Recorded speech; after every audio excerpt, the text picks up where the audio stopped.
Morning, Knicks Nation. Today is Thursday, the 7th day of May, 2026. I hope you're all safe and healthy today. I hope your families are safe and healthy and that the needs of you and your family in terms of food, shelter, clothing, as well as health are being met today. Blessings upon those that work in the area of health, along with first responders doing their best every day to save lives, those that pick up garbage to keep streets and towns and cities clean, and those that make deliveries for our convenience. Double blessings on the men and women trying to help rescue, deliver, and recover teenagers and children, victims of child molestation and pedophilia.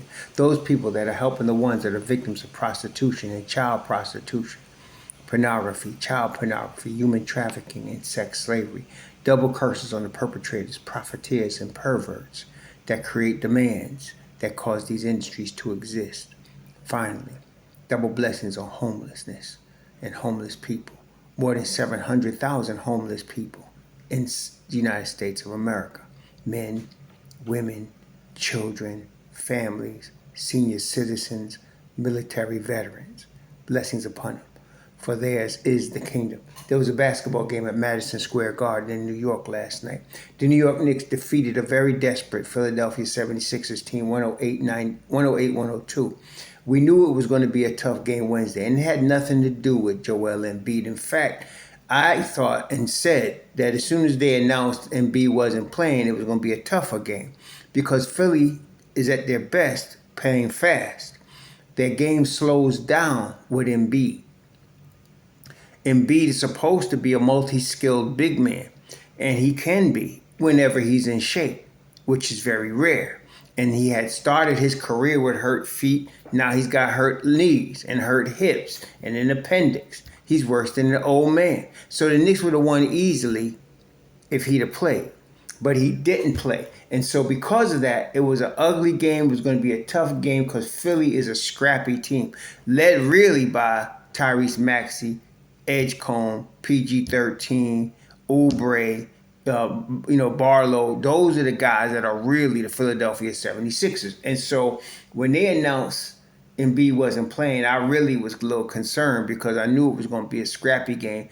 As I mentioned, they needed to get a split in New York before they go back to Philly, because the Knicks are probably going to get a split in Philly, and that'll make it 3-1. And then you coming back to the Garden, it's over in 5. Now, the biggest concern is OG Anunoby. OG, a guy I advocated for the Knicks to get a year before they got him, which they ended up getting him. Most important player on this Knicks because of how he fits. He's not the biggest scorer. He's not the biggest rebounder. He probably is one of the best defenders on the Knicks. And so that combination is plug and play with Brunson, Cat, McCall, and Hart. And so apparently injured his leg. We don't know for sure what it is. It might be major. It might be minor. We'll find out. The video that I've seen multiple times shows him run into the corner and favor the leg after a play in which he missed a dunk. And so, it could be a number. There could be a Charlie horse. It could be a sprain. We don't know. We'll find out probably between now and game 3, which will be on Friday. Now, worst case scenario, OG doesn't play. You can probably have Mitchell Robinson back, which we didn't have him last night. You'll probably have him back. You'll probably start Deuce or JC. And one of those will start and we'll keep going. McCall will move over to the 3 or the 4, and Hart goes to the 3 and the 4, and we get a little smaller. But we still get scrappier. Okay, so you're still going to have Cat. And again, that was a main thing last night. Cat was the guy, especially in the fourth quarter. Now, you see Jalen Brunson, he's the assassin. He closes all the games, and that's his job, and that's what he does, and he does it very well. He scored 26 last night on 9 of 21 shooting. He's only 1 of 5 from 3. Didn't shoot the ball tremendously well last night, but he played smart. The ball went through Cat, who had 20 points. He had 10 rebounds, and he had 7 assists, damn near triple-double. And he's that kind of player, especially in an environment like this, where he could be the hub of the offense and the ball goes through him. Last night, they weren't giving it to him direct at the top of the key because Philly wasn't giving that. They thought by moving him to the side of side of the court, it would give them another option with the sideline as a defender. They did do that, and it didn't help. Cat was still dangerous. And again, Cat only played 27 minutes yesterday. Right now, with Cat getting the ball, there is absolutely nothing Philly can do. And to bring Embiid out there is just going to make it worse. They got a better shot with Barlow trying to guard him. Barlow and Dema, Adam Bona, Barlow. They got and Drummond. Drummond ain't got much more left than Cat, than Embiid. But Barlow and Bona are young, mobile guys that can have a chance against a Cat, and then a chance. But this series was over before it began because of Cat. And going through Cat, and then last night in the fourth quarter, Brunson got real smart because they tried to double Brunson, as you would, to get the ball out of his hand. He went right to Cat. Or if it didn't, he went to somebody who went to Cat. And then everybody started cutting. And Brunson's a good cutter without the basketball. So he was cutting, Bridges was cutting, Hart was cutting, Anunoby. Everybody's cutting. That makes it extremely difficult because if you're able to guard the cutters and you leave Cat one-on-one with anybody, see, this is the thing. People before the series was talking about, well, this is going to be close between him and Embiid. No, it ain't. When Embiid was in his prime, it would have been close. Embiid, number one, is not in his prime. Number two, Cat is. Cat is better. Embiid can't guard him. Philly has no answer for him. At least if they get to Detroit, Jalen Duren is a tough dude. Okay, so maybe he has a chance against Cat. But ain't nobody on Philly going to guard him because he goes right by you or he shoots over you. And that's basically what he was doing last night. That's basically what he was doing. So, this is over in 5. This is over in 5. And I'm glad because now it's done. It'll be done in 5. The Knicks handle their business in Philly. It'll be done in 5. And then they get a little bit of rest, give OG, if he's hurt, or Josh Hart a chance to get back to full 100%. So, it was a good game. It was a tight game. We knew it was going to be ugly. Philly had their backs up against the wall, in game 2. When you are playing 2 games on the road to start a 7-game series, the first 2 games are the most important. The first game is the most important. But if you lose and you're on the road, the second game becomes important because the deeper the hole you dig, the tougher it gets. Last year, the Knicks lost to Detroit. They lost to Indiana. They lost to Boston at home. But then they went to the other team's court and won games over there. Same thing now. It ain't changed. So, I expect the series to be over in 5 as long as everybody's healthy. I don't know. We're going to find out about OG Anunoby. We would need Deuce to step up for Anunoby. You can't fill Anunoby's shoes.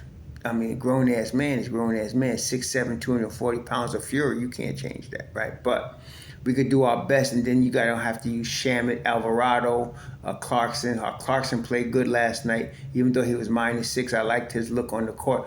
Portier is playing like a rookie, even though he's in second year. He's playing like a rookie.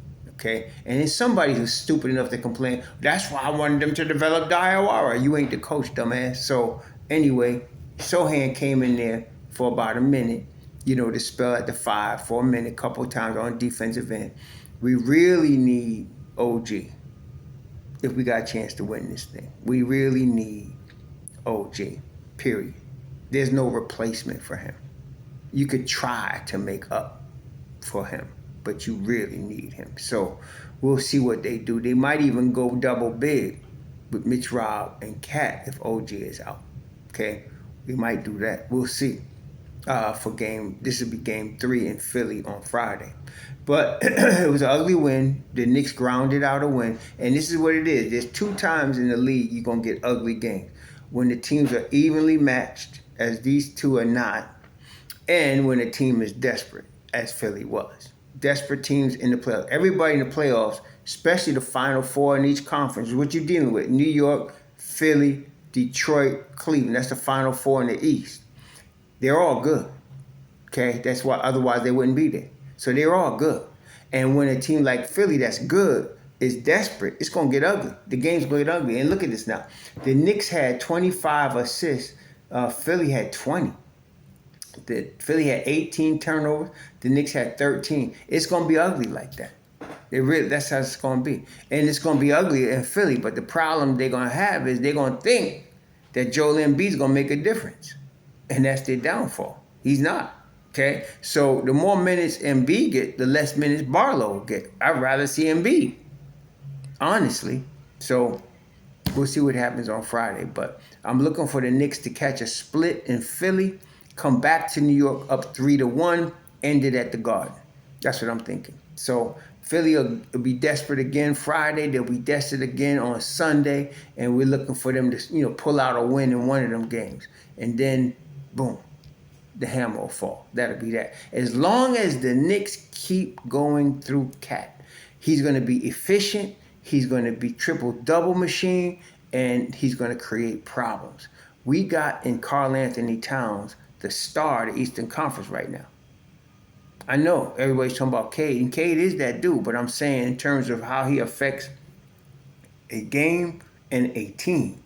Cade is one dude at point guard who has the ball all the time. You just got to, it's not easy, but you got to double him, get the ball out of his hand, and make Tobias Harris beat you, which Tobias Harris has been doing at age 33, 34.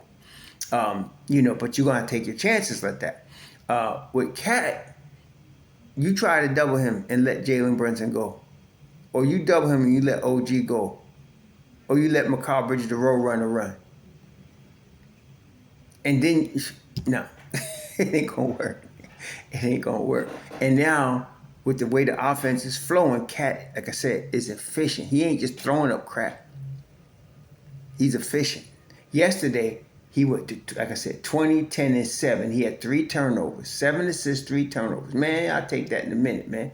Shoot. I'm saying. And he was on the bench. He only played 27 minutes. He was on the bench a lot again because of silly foul. If he stays out of foul trouble, it's a wrap. It's a wrap.